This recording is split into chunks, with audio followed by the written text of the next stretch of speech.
नमस्कार। माली समाचार हिंदी में आपका स्वागत है। मैं दिनेश माली। आज हम बात करने वाले हैं छत्रपति शिवाजी महाराज के मैनेजमेंट के बारे में। छत्रपति शिवाजी महाराज की तुलना अक्सर सिकंदर से की जाती है। हालांकि इन दोनों की विचारधाराएं भिन्न भिन्न थी और जीवन यापन का अंदाज भी भिन्न था, मगर फिर भी एक बात उन दोनों में समान थी। दोनों ने हमेशा असाधारण प्रशासनिक एवं प्रबंधन कौशल्य, एडमिनिस्ट्रेटिव एंड मैनेजमेंट स्किल का प्रदर्शन किया। छत्रपति शिवाजी महाराज द्वारा प्रस्तावित मराठा साम्राज्य अपने समय में अनुशासन, प्रशासन, चरित्र, उद्यमशीलता और व्यवसाय के साथ लोकाभिमुख नीतियों का उत्तम उदाहरण था। महाराज की प्रबंधन नीतियाँ आज भी आधुनिक निगम नीतियों, कॉरपोरेट पॉलिसी से कई गुना अधिक परिपूर्ण थी, क्योंकि वह लोगों के लिए सहायक होने के साथ साथ बहुत ही अभिनव एवं पारदर्शी भी थी। आधुनिक प्रबंधन की परिभाषा में कुशल नेतृत्व वह है जो किसी समूह के लिए एक नई दिशा तय करते हुए उसे उस दिशा में सही मार्ग से ले जाए। उदाहरण के तौर पर जैसे किसी बड़े जहाज में कार्यदल के सभी सदस्य अपने अपने काम से भलीभांति परिचित होते हैं और पूरी ईमानदारी से उसका काम भी करते हैं, मगर फिर भी जहाज़ को एक कप्तान की भी आवश्यकता होती है जो सामान्य स्थिति या विपत्ति में भी संपूर्ण उत्तरदायित्व लेते हुए समन्वय के साथ उसका संचालन और पथ प्रदर्शन करे। देखा जाए तो नेतृत्व और प्रबंधन एक ही सिक्कों के दो पहलू हैं। बिना प्रबंधन का नेतृत्व केवल दिशा ही निर्धारित कर सकता है, परंतु यह कौशल कि उस दिशा में संचालन किस तरह से किया जाए उसके पास नहीं होता। ठीक वैसे ही बिना नेतृत्व का प्रबंधन भी दिशाहीन होकर जो के तो स्थिति में ही गोते लगाते रहता है। किसी भी प्रबंधन को अपनी नीतियाँ में संतुलन बनाए रखने के लिए अपने व्यक्तित्व में समर्थ नेतृत्व कौशल भी विस्तारित करना होता है। जैसे कि किसी डूबते हुए जहाज़ पर सभी की रक्षा करते हुए बाहर निकालने वाला आखिरी इंसान जहाज़ का कप्तान होना चाहिए, वैसे ही एक अच्छे नायक का सबसे महत्वपूर्ण गुण यह है कि वह कार्यदल को सुरक्षित रखते हुए किसी भी विपदा का सामना स्वयं करे। शिवाजी महाराज की अफजल खान के साथ मुलाकात और बाद में उसके वध का अध्याय उनके चरित्र के नेतृत्व गुणों को अच्छी तरह से उजागर करता है।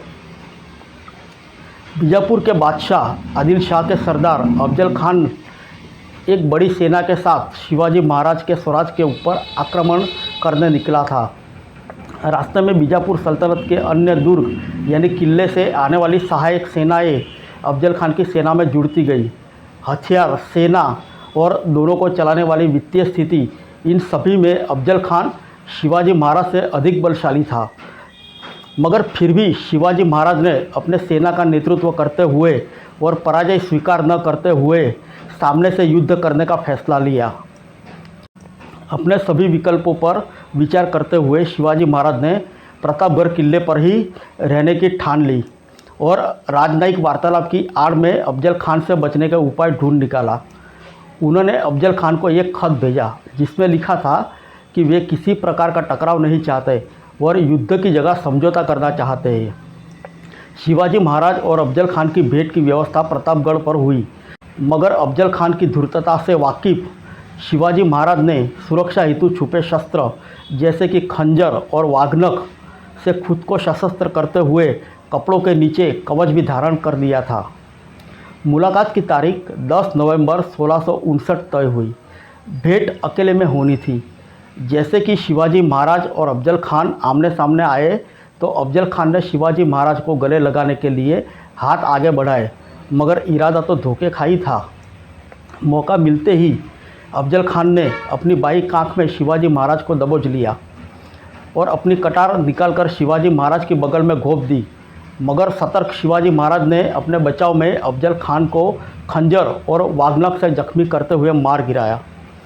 अफजल खान के वध के इस पूरे अध्याय में शिवाजी महाराज ने अपने नेतृत्व का कौशल्य का श्रेष्ठ प्रदर्शन किया। 450 सैनिकों के बल पर शिवाजी महाराज ने 77,000 अश्वदल और 50,000 सैनिकों के साथ 32 करोड़ के खजाने को साथ लाए हुए शाइस्ते खान के साथ मुकाबला किया और अपनी वीरता और साहस के बल पर सिर्फ 3 दिनों में ही उसे भयभीत होकर भाग खड़ा होने पर मजबूर कर दिया। महाराज ने मराठा साम्राज्य की पक्की नींव सामरिक, नैतिक तथा शिष्ट व्यवहारिक परंपराओं पर रखी। जहां मुगल एवं क्षेत्रीय सल्तनतों के लगातार आक्रमणों से थककर या डरकर कोई न कोई राजा अपनी पराजय स्वीकार कर लेता था, वहीं छत्रपति शिवाजी महाराज ने बहादुरी और आक्रामकता से डटकर उनका सामना करते रहे।